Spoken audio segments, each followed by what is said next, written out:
This then is the Sideshow Mark 43. I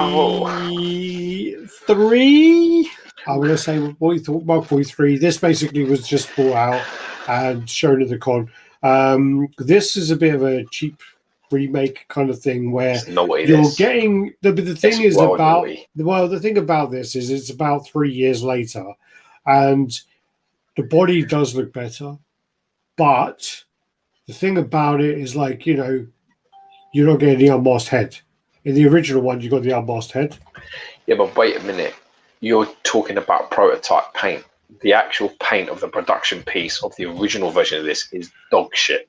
So you don't know what you're getting.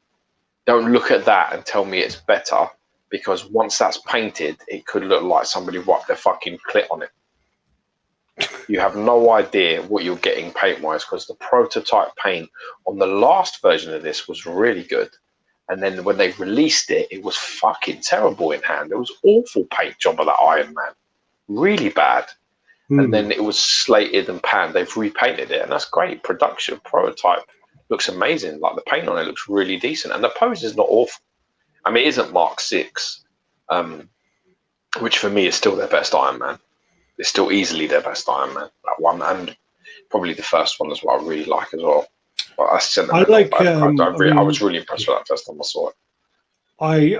That's one of my only regretted pieces of selling is the Mark I Iron Man.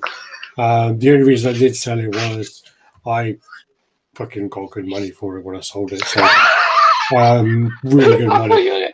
I thought you were going to come at me with a legitimate reason. And no, literally, I bought the Mark VI off of Andy, and I got it a good price. I actually bought it for a really good price off Andy. And then it was repainted. It had like all this stuff, like all the mud and whatever. Then, I bought the Mark That's the Mark VI. No, yeah, and then I bought the Mark I a week later, and I got that for a really good price. I got it for like $450, the exclusive. And then I bought like 3 other pieces within a short amount of time. And then someone said, I'm looking for Mark I Iron Man, blah, blah, blah. And I humored him, and I was like, yeah, I got one. And they were like, well, I'm in California, how much is it to ship, and blah blah blah. And I'm like, it's going to cost a lot of money to ship it. And then they said, oh, actually, I got a friend who's in Canary Wharf. Is there any way you can get it to Canary Wharf, and they'll give you cash? And I was just like, how much cash? And they were like, I'll give £1,500. And I was just like, okay. And I literally, how much does it sell for now? I don't know. I haven't seen it for sale for a long time. Honestly, I haven't seen it up for a long time.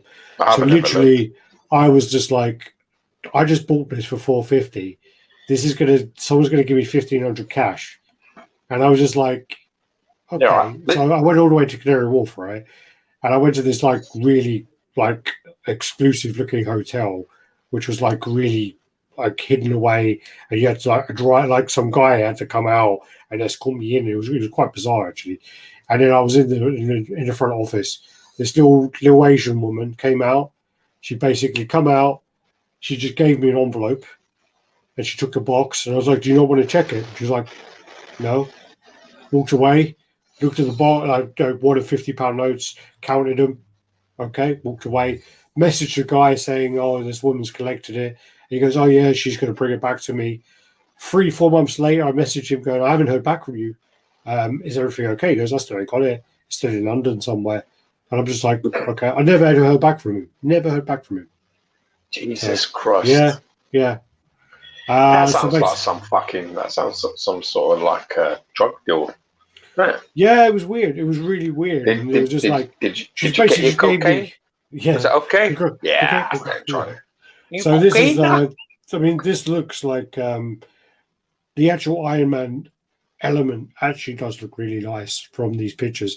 The actual paint on this Iron Man looks really, really nice. The prototype, I don't put any stock in it at all. No, but I'm saying, from all we can see, You know, it looks great, but the problem with it is the fact that it's just basically. Do you also see the pose though? That's what I'm saying, because I've got that afterwards, George. Don't think I'm not that man. I am that man. I'm going to do it. I mean, you can almost see the rebar that they had there. They had like a bar on that bait there. You can almost see it into the rock. Problem as well is these rocks look really basic.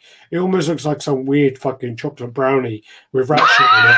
That's what it looks like. It's got like lumps of rat shit on it, you know? Look at that. Up, man.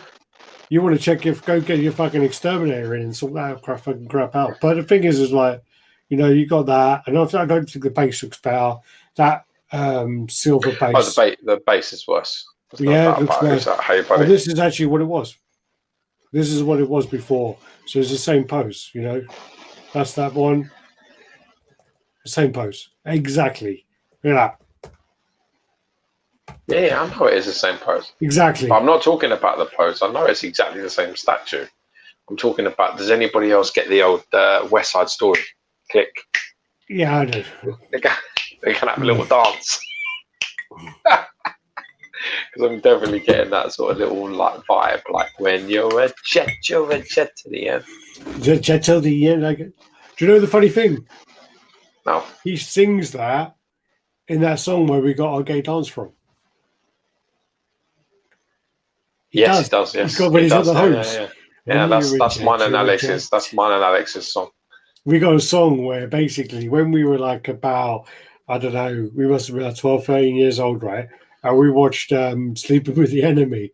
And basically, in Sleeping with the Enemy, there's a part where they're dancing to Run Around Sue. Yeah, Run Around Sue. And basically, they're dancing to it. They do this thing where they kind of like, they're dancing, they go like that with their hands, they go arms like that. And all of a sudden, they kind of do this thing. And we're like, whoa, what the fuck happened there? Yeah, like that. Did you see that, George?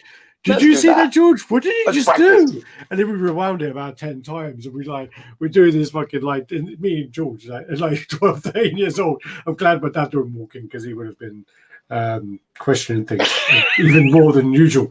But we literally like found out that you do this dancing like that, and you put your hand by your head and kind of catch your hand, and it was like, you know, but it was we nailed the shit out of that. We did a good job of that. It took us a while. Yeah, it took us a while, but once we got it, we really got it.